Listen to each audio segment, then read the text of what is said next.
नमस्कार साथियों, स्वागत है आपका। आज दिनांक 25 मई 2021। शिक्षा विभाग के प्रमुख समाचार इस प्रकार हैं। सीकर शिक्षा मंत्री गोविंद सिंह डोटासरा का बयान, जल्द शुरू नहीं होगी बच्चों की स्कूल, कोरोना की स्थिति को देखने के बाद ही लिया जाएगा निर्णय। ऑनलाइन पढ़ाई कराई जाएगी स्कूलों में, हर स्कूल में स्मार्ट क्लास लगाने पर दिया जाएगा जोर। बच्चों को सुरक्षित रखना हमारी पहली प्राथमिकता। तीसरी लहर से बच्चों को बचाना जरूरी, संक्रमण कम हुआ तो होगी बोर्ड परीक्षा। शाला दर्पण अपडेट, राज्य सरकार के निर्देशानुसार कक्षा 1 से 9 एवं 11 को शाला दर्पण पर प्रमोट कर दिया गया है। अब शाला दर्पण पर प्रत्येक विद्यार्थी का विवरण, उसकी अगली कक्षा के रिकॉर्ड प्रपत्र 5 में देखा जा सकता है।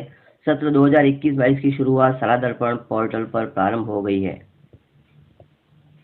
फीस के लिए निजी स्कूलों को अब ईमेल कर लेनी होगी पोर्टल पर एंट्री की स्वीकृति।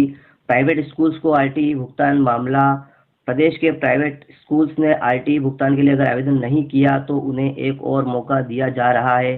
हालांकि अब सीधे प्राइवेट स्कूल पोर्टल पर आवेदन करने के बजाय पहले एक ईमेल करना पड़ेगा।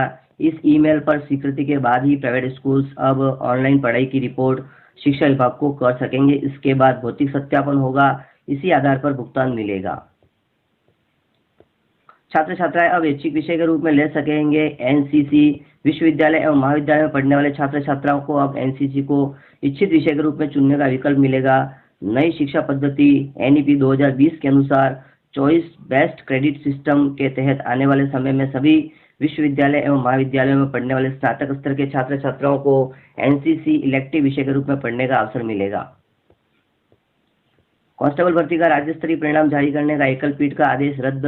राजस्थान हाईकोर्ट ने कांस्टेबल भर्ती 2019 का राज्य स्तरीय परिणाम जारी करने के संबंध में एकल पीठ की ओर से गत 24 फरवरी को किए आदेश को रद्द कर दिया। 5 जिलों से शुरू होगी अनलॉक प्रक्रिया, मिलेगी छूट। सरकार ने 1 जून से अनलॉक की प्रक्रिया शुरू करने का गाइडलाइन में किया है प्रावधान।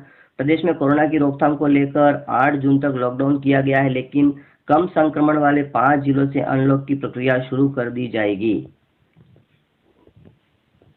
रेलवे में 1340 पद समाप्त करने की तैयारी, रेलवे बोर्ड ने भेजी रिपोर्ट। 10 साल में करीब 50,000 से अधिक पद वर्क स्टडी सेल की रिपोर्ट पर किए सरेंडर।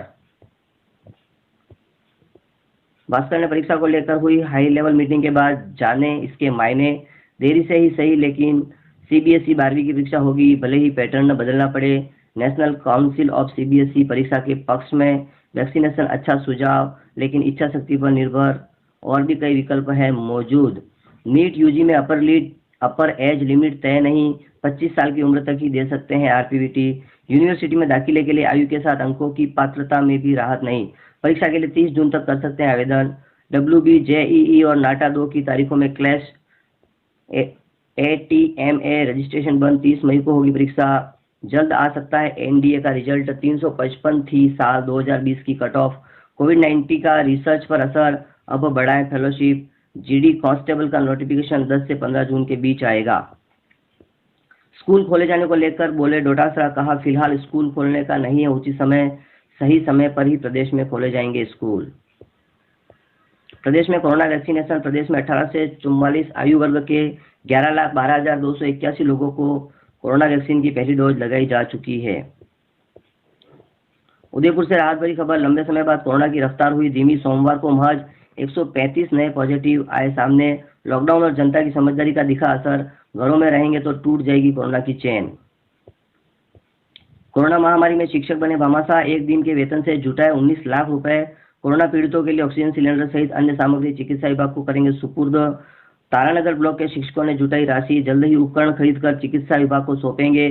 शिक्षकों ने एक दिन के वेतन से एकत्र किए 19 लाख रुपए, सिलेंडर सहित अन्य उपकरण खरीदेंगे तारानगर। 75,000 बालिका और महिलाओं को देंगे ऑनलाइन निःशुल्क प्रशिक्षण। महिला एवं बाल विकास विभाग द्वारा इंदिरा महिला शक्ति प्रशिक्षण एवं कौशल संवर्धन योजना अंतर्गत 75,000 बालिका और महिलाओं को ऑनलाइन प्रशिक्षण कोर्स कराएगा। सीबीएसई राज्य बोर्ड तय नहीं कर पाए तारीख, दिल्ली और महाराष्ट्र बोले पहले टीका लगे, टीका दो, परीक्षा लो। सिसोदिया बैठक के बाद बोले 95% परीक्षार्थी 17.5 वर्ष से ऊपर, इन्हें कोवैक्सीन कोविशील्ड लगाने पर विचार हो। केंद्र सरकार का फैसला, 35 तरह की जांचों की दरें निर्धारित। कोरोना व ब्लैक फंगस के लिए जरूरी सीटी स्कैन, MRI व ब्लड शुगर की रेट तय। CBC 175 रुपये व शुगर 100 रुपये में। 1844 के एज ग्रुप के लिए ऑनलाइन अपॉइंटमेंट जरूरी नहीं, सरकारी वैक्सीनेशन सेंटर पर भी रजिस्ट्रेशन हो सकेगा। सरकार ने वैक्सीनेशन के नियमों में बदलाव किया है। राजस्थान सरकार ने सभी निजी लैब द्वारा की जाने वाली जांचों की रेट निश्चित कर दी है। पूरे राजस्थान में कोई भी लैब संचालक उक्त दरों से अधिक राशि मांगे तो आप 181 मुख्यमंत्री पोर्टल पर शिकायत कर सकते हैं। RPVT परीक्षा 8 अगस्त को, आवेदन 30 जून तक। आयु सीमा में छूट नहीं, 25 साल वाले ही दे सकेंगे पेपर। लेट हुए तो 3000 ज्यादा फीस लगेगी। सवाल, परीक्षाएं कब कैसे कराएंगे, कोई कार्य योजना? उच्च शिक्षा सचिव का जवाब, कोई प्लान नहीं, मैं खुद संक्रमित हूँ। राजस्थान में 8 जून तक लॉकडाउन, वीकेंड कर्फ्यू अब मंगलवार सुबह 5 बजे तक। नई गाइडलाइंस, वीकेंड कर्फ्यू शुक्रवार दोपहर 12 बजे से लागू होगा, पहले शाम 6 बजे से था। नीट यूजी में अपर एज लिमिट तय नहीं, 25 साल की उम्र तक ही दे सकते हैं RPVT। प्राथमिक शिक्षा के 40 लाख बच्चों के अतिरिक्त शिक्षण की योजना तैयार। कोविड-19 का रिसर्च पर असर, अब बढ़ाएं फेलोशिप। GD कांस्टेबल का नोटिफिकेशन 10 से 15 जून के बीच आएगा। SSC की ओर से आयोजित होने वाली GD कांस्टेबल भर्ती परीक्षा का नोटिफिकेशन 10 से 15 जून के बीच आ सकता है। शिक्षा विभाग ने पैटर्न को 2015 में किया था लागू, हर 3 साल में किया जाना था रिव्यू। न्यू स्टाफिंग पैटर्न का रिव्यू करना भूला शिक्षा विभाग। 7000 सीनियर सेकेंडरी स्कूलों में हिंदी अंग्रेजी व्याख्याताओं के पदों को स्वीकृति नहीं। स्कूल एग्जाम, भास्कर ने परीक्षा को लेकर हुई हाई लेवल मीटिंग के बाद जाने इसके मायने। देरी से ही सही, लेकिन CBSE 12वीं की परीक्षा होगी, भले ही पैटर्न बदलना पड़े। सभी पेपर का बाकी रहना ही इस साल की बड़ी समस्या। अध्यापक भर्ती परीक्षा 2018 प्रतीक्षा सूची शीघ्र जारी हो। सराफ ने जरूरतमंद परिवारों को बांटे राशन किट। GNM पूरक परीक्षा का परिणाम हुआ जारी। राजस्थान नर्सिंग काउंसिल ने प्रथम वर्ष पूरक परीक्षा का परिणाम रविवार को जारी कर दिया है। इसी के साथ आज के शैक्षिक समाचार होते हैं समाप्त। लगातार अपडेट्स के लिए जुड़े रहिए, चैनल को सब्सक्राइब जरूर कीजिए। धन्यवाद।